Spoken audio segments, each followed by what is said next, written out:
Раида Равилович, добрый день. Каждый год вы даете ребятам задание прочитать книгу какого-нибудь видного ученого или просветителя. А что читали ребята в этом году? Мы все-таки выбрали книгу Карла Фукса. Это очень важно, потому что Карл Фукс – это один из первых ректоров Казанского императорского университета, известный врач, известный этнограф, написал первое исследование по этнографии татарского народа. Поэтому я думаю, что чтение книг Карла Фукса вызовет большой интерес у ребят.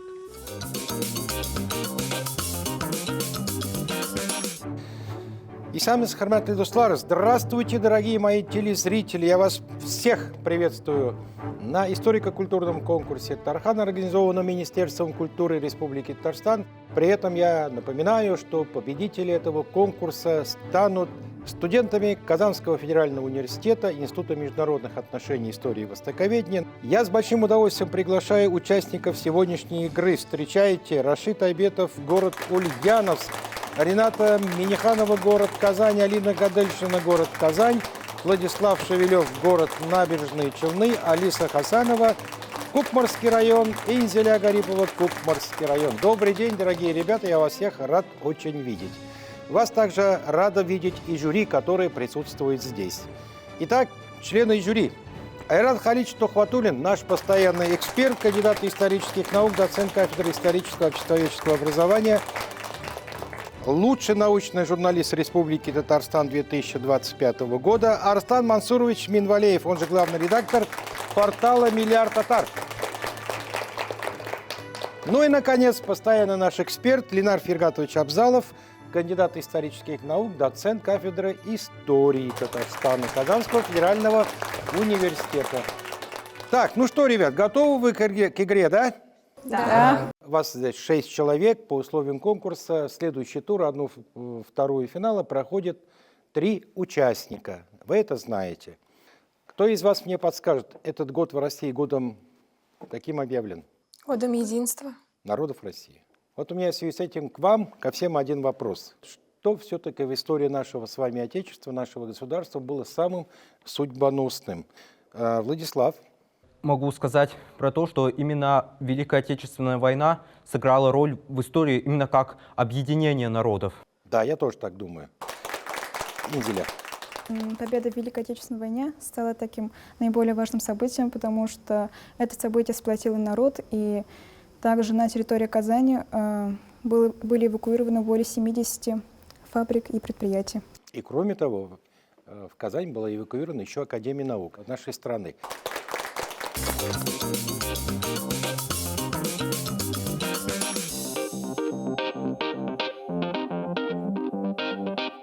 Тема сегодняшней игры – политика, экономика и культура Татарстана с 1917 по 2000 год. Ну, в основном это советский период. Итак, первый тур у нас викторина. Появляются вопросы с 4 вариантами ответов. Да, ваша задача дать правильный ответ. Кто первым нажмет, первым даст правильный ответ, тот получает дополнительный балл. Так, все понятно?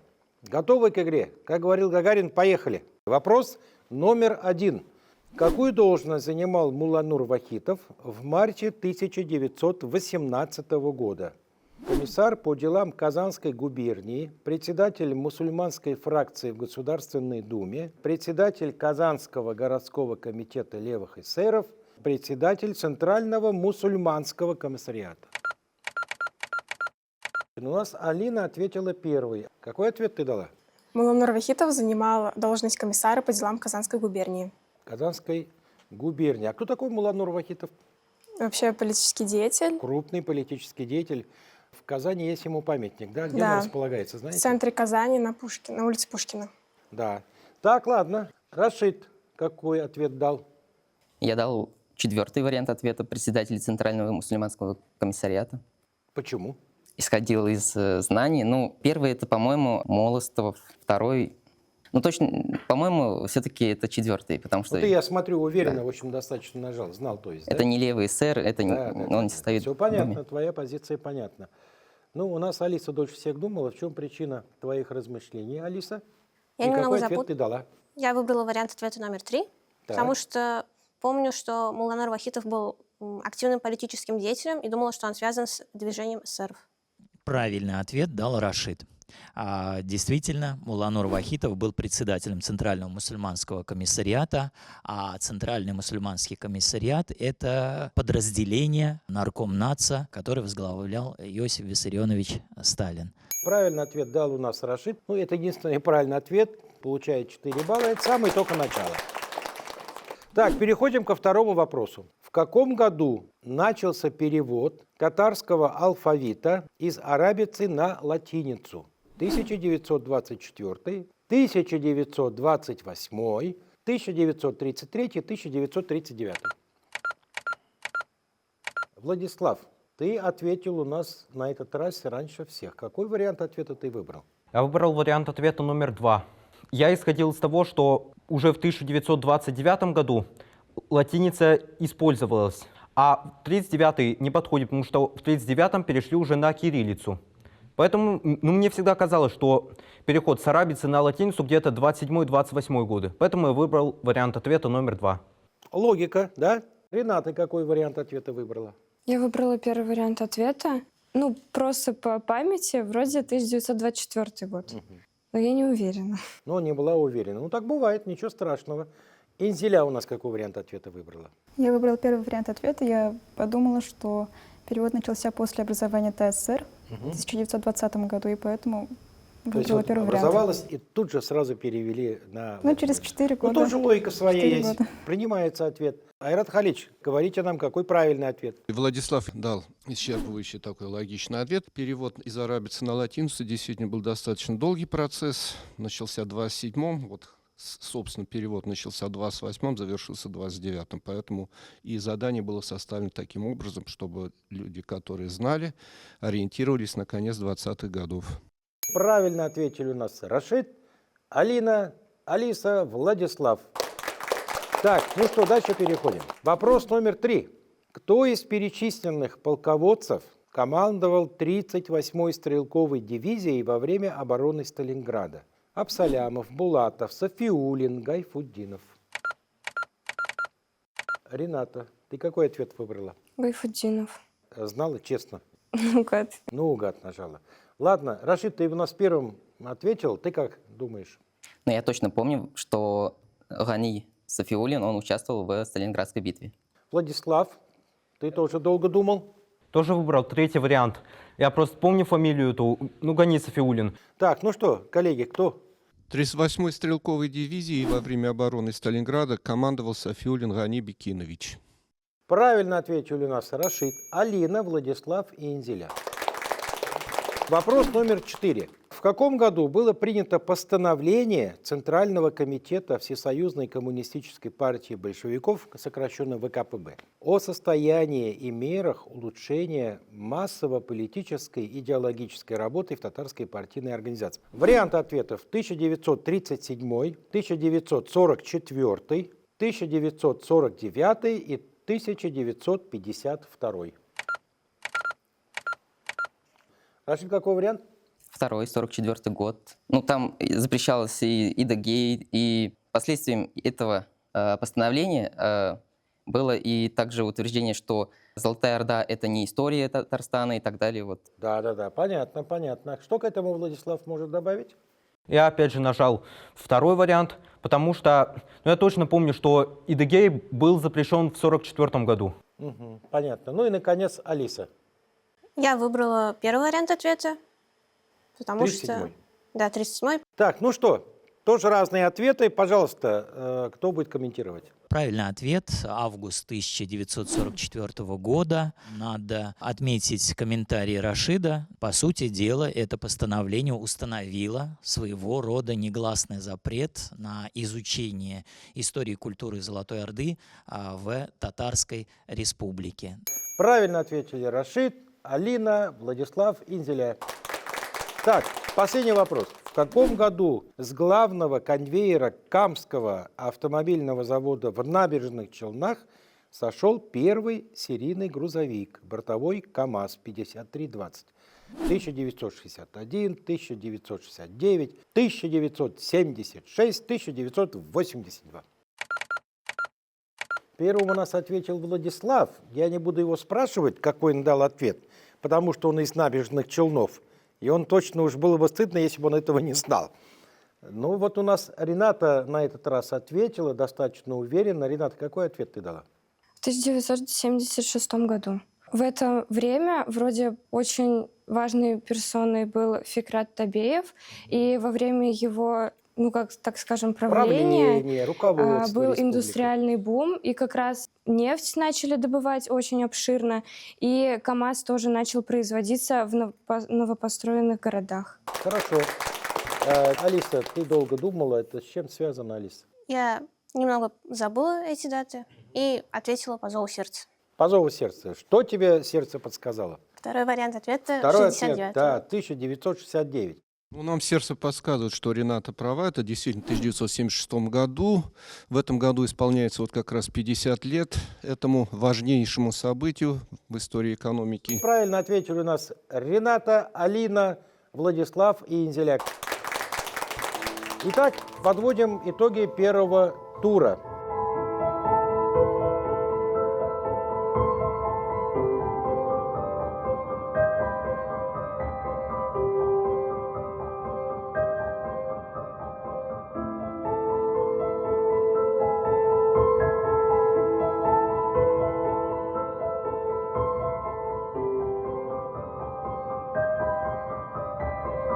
Рашид 15 баллов, Владислав 14 баллов, Алина 12 баллов, Инзеля 9 баллов, Алиса, Рената пока 3.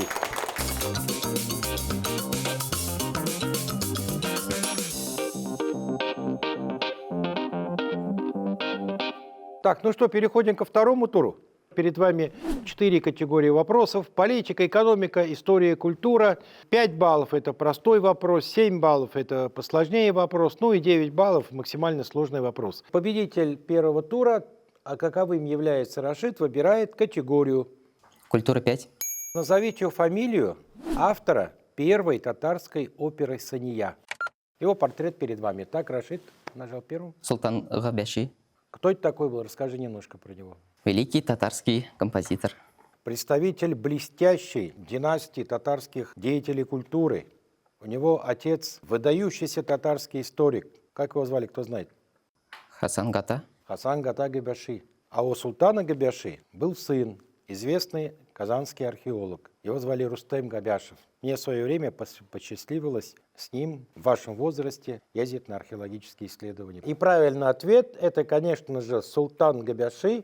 И у нас Рашид получает 5 баллов, с чем мы его и поздравляем. Так, Рашид, за тобой остается право выбора, дальнейшего выбора категории. Политика за 5. В каком году была принята ныне действующая Конституция Республики Татарстан? Алина. Ныне действующая Конституция Республики Татарстан была принята 6 ноября 1992 года. Алина дала правильный ответ. Действительно, 6 ноября 1992 года. И Алина у нас зарабатывает 5 баллов, с чем мы ее и поздравляем. Алина, теперь ты выбираешь категорию. Политика 7. Кто в 1960-1979 годах был первым секретарем татарского обкома КПСС? Может, Табеев? Конечно, Табеев. Рашид зарабатывает 7 баллов. Так, Рашид, к тебе переходит право выбора. Культура 7. В каком году начали проводить праздник Изгы Булгарджиена в городе Болгар? Непростой вопрос. Ну, какая-то подсказка нужна. Айрат Халидович, дайте какую-нибудь подсказку. Ну, это связано с перестроечной эпохой. Да. Так, Рашид. Возможно, 82 год. Перестройка у нас в каком году началась? С 85 точно. Ну, Айрат Халидович. Правильный ответ в 89 году. 1989 год. Я помню, я принимал участие, ну, это было достаточно эмоционально, очень так торжественно. Да, это был 1989 год. Последний вопрос. Рашид. История 5. Наконец-то. Кому из руководителей Татарстана было присвоено звание Героя труда Российской Федерации? Так, у нас первым кто нажал? Опять Рашид нажал, что ли? Шаймиев. Шамиев. Еще какие варианты есть, ребят? Посильнее нажимай. Да, просто посильнее надо нажимать. Я думаю, Рустам Нургалиевич Миннаханов. В 2017 году звание Героя труда Российской Федерации было присвоено Ментимир Шариповичу Шаймиеву. Ответ правильный, Рашид. Он получает 5 баллов.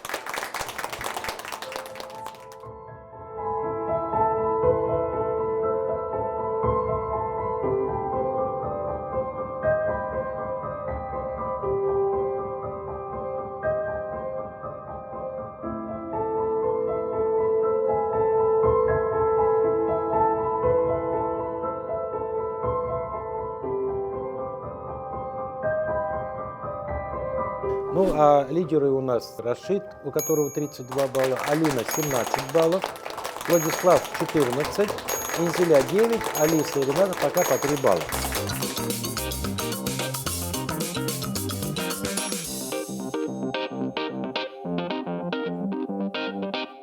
Ну что, переходим к третьему туру, да? В этом году какие у нас юбилеи-то знаковые для республики? Тукай. Сожалей. Есть еще один очень важный для научной общественности юбилей крупного ученого. Кто это? Карл Фукс. Карл Фукс. Сколько лет ему исполняется? 250. И вопросы нашего последнего тура составлены как раз по книге Карла Фукса. Значит, у нас с вами на экране 6 табличек с вопросами по книге. Ваша задача выбрать номер таблички, а наши члены жюри зачитают вопрос, на который вы затем будете отвечать. У нас победитель первых 2 туров, а это Рашид, выбирает номер таблички. Номер 1. Какую роль играли казанские татары в Российской империи, по мнению Карла Фукса? Наверное, важный мусульманский народ посреди России. Ну, что-то я такое не помню. Не, Карл Фукс сам четко писал. Вот они сохраняются. Да, пожалуйста. Карл Фукс писал также про развитие торговли, то, что молодые татары в основном занимались торговлей, то есть продавали и, возможно, играли некоторую экономическую роль в истории Российской империи. По мнению Карла Фукса, казанские татары сочетали экономическую активность, особенно в торговле, высокую культурную самобытность и социальную стратификацию. Их роль в Российской империи была связана с поддержанием связей со Средней Азией, сохранением традиций и вкладом в экономическую жизнь региона. Я бы здесь добавил не только региона, но и в целом всей страны. Вот на это обратил внимание Карл Фукс. Ну и в целом, по-моему, ребята достойно ответили на этот вопрос. Так, ну что, дальше идем. Алина, ты что выбираешь? Вопрос номер 3. Какой из семейных праздников, по словам Карла Фукса, татары празднуют роскошнее всего? Роскошнее всего они празднуют свадьбу. Так писал Карл Так, Фукс. а помнишь, как он описывал эту свадьбу? Расскажи что-нибудь. Они до свадьбы сначала торжественно празднуют у жены и у мужа, и даже он смог побывать у женщин, потому что это вообще запрещалось, но он, так сказать, подглядел это мероприятие. Также он был и на торжественных праздничных мероприятиях у мужа, там они очень много ели. Ну что, ответ получен. Как, правильно, неправильно? Да, конечно же, это свадьба. Это свадьба. Отлично. Так, ну что, Владислав, очередь твоя. 5. Вопрос. Какое название татары использовали для обозначения рек Волга и Кама? Согласно Карлу Фуксу. Ну, мне кажется, татары использовали для Волги это Идель. Так. Вот что, какой именно используют для Камы, вот это я не помню. Так, какие-то есть добавления, пожалуйста. Для Волги они использовали ок-идель, белый идель, а для Камы сорый идель, желтый идель. Понятно. Алина, у тебя есть какие-то дополнения? Я также хотела сказать, а еще вроде бы говорилось то, что Волгу и Каму они совместно называли Идель. Какой правильный ответ? Ну, здесь правильный ответ дала Алина. Дело в том, что и Волгу, и Каму татары, как Согласно правило, Карлу называли, Фуксу. Да, согласно Карлу Фуксу, называли Идель. Но отчасти был прав и Владислав.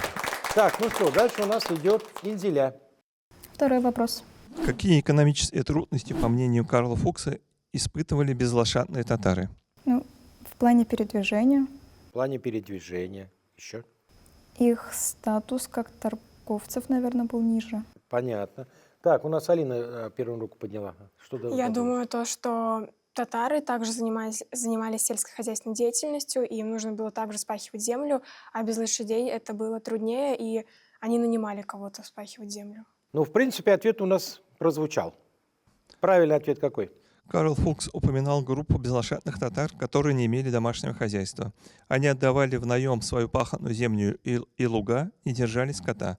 Мужчины из их семей нанимались на работы, на заводы в качестве плотников или паденщиков на полевые работы летом. Так, ну что, поехали дальше. Алиса. 4.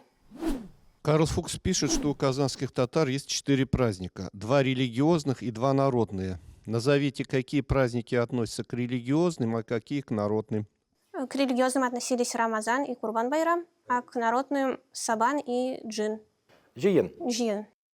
Да, религиозные праздники Курбан-Байрам и Рамазан-Байрам, а светские праздники Сабантуй и Джиен. Отлично. Так, ну что, у нас Рената осталась. Остается последний, 6. Карл Фукс пишет. По прошествии получаса поставили на стол большое блюдо супа, в котором плавали маленькие продолговатые, похожие на уши пирожки, начиненные рубленым мясом. Назовите это блюдо, о котором пишет Карл Фукс. Карл Фукс приходил в гости к мещанам, к обычным людям, ниже по статусу, и ему дали вот это блюдо. Но я не помню, как оно Ключевое слово. называлось. Будь внимательны. И как это блюдо Продолговатые, называется? похожие на уши пирожки. Алиса? Это пельмени. Конечно, это пельмени, да? Конечно, это же пельмени, это пельмени, естественно. Так, ну что, уважаемые жюри, вы готовы оценивать?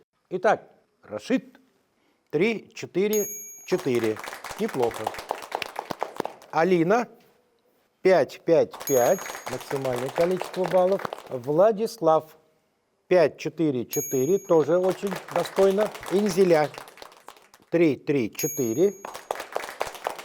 Алиса 5, 5, 5. Ну и Рената 2, 3, 4. Так, ну что, ребят?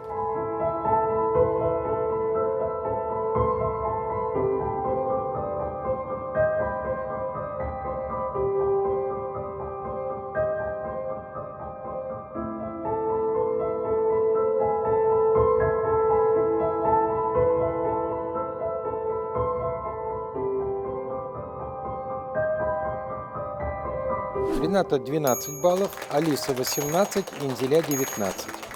Я признателен Ренате, Алисе и Инзиле. Вы получаете подарки, которые любезно предлагает нам Министерство культуры. Ну и Владислав 27, Алина 32, Рашид 43. Вы также получаете подарки, предоставленные Министерством культуры, и получаете особый знак, символ прохождения уже в полуфинал. Это серебряная пальца, с чем я вас и поздравляю. Я хочу также обратиться к нашим телезрителям. Спасибо, что были с нами. До свидания.